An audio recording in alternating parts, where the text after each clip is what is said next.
বুধবার জমি জালিয়াতি সংক্রান্ত বেআইনি আর্থিক লেনদেন মামলায় কেন্দ্রীয় তদন্তকারী সংস্থা ইডির হাতে গ্রেপ্তার হয়েছিলেন ঝাড়খণ্ডের প্রাক্তন মুখ্যমন্ত্রী হেমন্ত সোরেন। ৬০০ কোটি টাকার দুর্নীতির অভিযোগ রয়েছে হেমন্তের বিরুদ্ধে। সেই তদন্তের সূত্রে বুধবার দুপুরে হেমন্তের রাঁচির বাড়িতে তল্লাশি চালায় ইডি। প্রায় ৭ ঘন্টা তল্লাশির পরে তাঁকে গ্রেপ্তার করা হয়। তার আগে রাজভবনে গিয়ে মুখ্যমন্ত্রীর পদ থেকে ইস্তফা দেন হেমন্ত। মুখ্যমন্ত্রীর পদ থেকে হেমন্তের ইস্তফার ২৪ ঘন্টা পরেও জোটের নেতা চম্পই সোরেনের কাছে রাজ্যপাল সিপি রাধাকৃষ্ণনের কাছ থেকে সরকার গড়ার আমন্ত্রণ না আসায় তৈরি হয়েছিল নানান জল্পনা। অবশেষে সেই জল্পনার অবসান ঘটেছে। শুক্রবার ঝাড়খণ্ডের মুখ্যমন্ত্রী হিসেবে শপথ নিলেন সিংভূম অঞ্চলের সেরাইকেলার বিধায়ক চম্পই। কংগ্রেসের পরিষদীয় নেতা আলমগীর আলম আগেই জানিয়েছিলেন শুক্রবার মুখ্যমন্ত্রী পদে শপথ নেবেন চম্পই। তবে আগামী ১০ দিনের মধ্যে তাকে সংখ্যাগরিষ্ঠতার প্রমাণ দিতে হবে বিধানসভায়। তবে এই প্রথম না। ২৩ বছর বয়সী ঝাড়খণ্ডের এর আগেও ১১ বার মুখ্যমন্ত্রীর বদল হয়েছে। এই নিয়ে ১২ নম্বর শপথ পর্ব রাঁচির রাজভবনে। ঝাড়খণ্ডের জন্ম ২০০০ সালের ১৫ই নভেম্বর।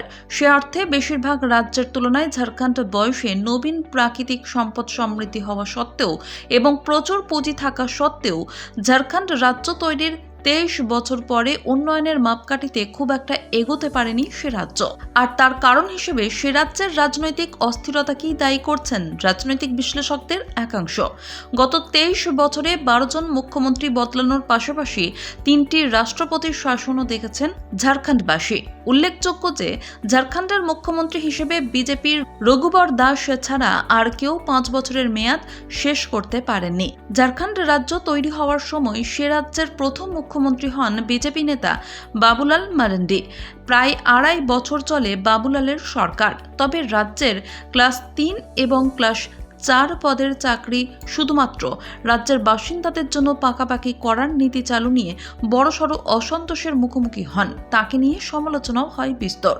রাঁচির ভিড় কমাতে গ্রেটার রাঁচি তৈরির স্বপ্ন ঝাড়খণ্ডের বাসিন্দাদের প্রথম দেখিয়েছিলেন বাবুলাল। তবে মুখ্যমন্ত্রী হিসেবে বাবুলালের কার্যকাল ছিল স্বল্পস্থায়ী। তবে ২০০৩ সালে জোটসঙ্গী জেডিইউর চাপের মুখে পড়ে পদত্যাগ করেন বাবুলাল। বাবুলালের পরে ঝাড়খণ্ডের মুখ্যমন্ত্রীর কুর্সিতে বসেন অর্জুন মুন্ডা। ২০০৩ সালের ১৮ই মার্চ মুখ্যমন্ত্রী হন অর্জুন। তিনিও প্রায় ২ বছর মুখ্যমন্ত্রীর আসনে ছিলেন। এরপর ১২ দিনের জন্য ঝাড়খণ্ডের মুখ্যমন্ত্রী হন হেমন্তের বাবা তথা জেএমএম এর প্রতিষ্ঠাতা শিবু সোরেন। কিন্তু একটি খুনের মামলার অভিযোগ ওঠায় মুখ্যমন্ত্রীর পদে বসার ১০ দিন পর তাকে পদত্যাগ করতে বলা হয়। ২০০৫ সালের ১২ই মার্চ অর্জুন আবার প্রায় ১.৫ বছরের জন্য মুখ্যমন্ত্রী হন। অর্জুনের পর ২০০৬ সালের ১৯শে সেপ্টেম্বর ঝাড়খণ্ডের চতুর্থ মুখ্যমন্ত্রী হিসেবে শপথ গ্রহণ করেন নির্দল বিধায়ক মধু কোড়া। তিনিও মেয়াদ শেষ করতে পারেননি। মধুর পর ২০০৮ সালের ২৮শে অগস্ট দ্বিতীয়বারের জন্য মুখ্যমন্ত্রী হন শিবু সোরেন। দ্বিতীয়বার মুখ্যমন্ত্রীর পদে শিবু ছিলেন ৬ মাসের জন্য। ২০০৯ সালের জানুয়ারিতে তামর কেন্দ্রের উপনির্বাচনে ঝাড়খণ্ড পার্টির নেতা রাজা পিটারের কাছে হেরে ইস্তফা দিতে বাধ্য হন শিবু।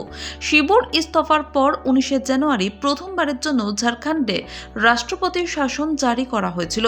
এরপর ২০০৯ সালের ডিসেম্বর মাসে আবার মুখ্যমন্ত্রী হন শিবু, ৬ মাসের মধ্যে তৃতীয়বারের জন্য।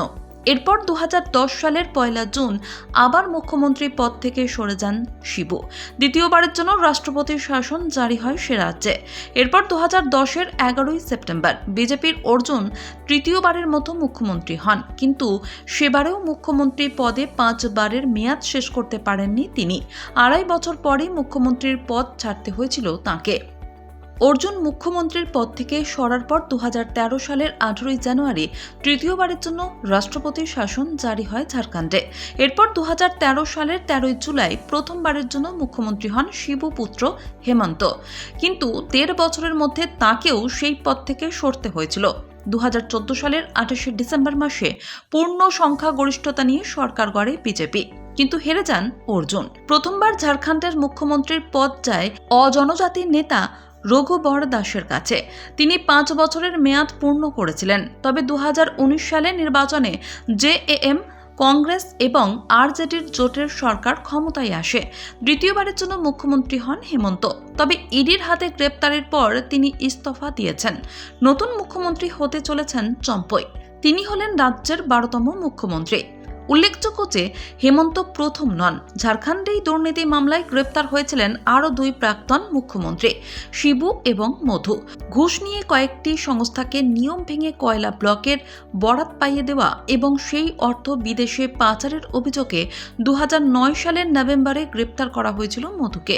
2017 সালে ওই মামলায় দোষী প্রমাণিত হয়ে তাঁর সাজাও হয়েছিল। তাৎপর্যপূর্ণভাবে দুর্নীতি এবং খুনের মামলায় গ্রেপ্তার হয়েছেন হেমন্তের বাবা তথা জেএমএম প্রতিষ্ঠাতা শিবুও। মুখ্যমন্ত্রিত্ব হারানোর কয়েক মাস পরে 2006-এর নভেম্বরে একটি খুনের মামলায় দোষী সাব্যস্ত হয়েছিলেন শিবু।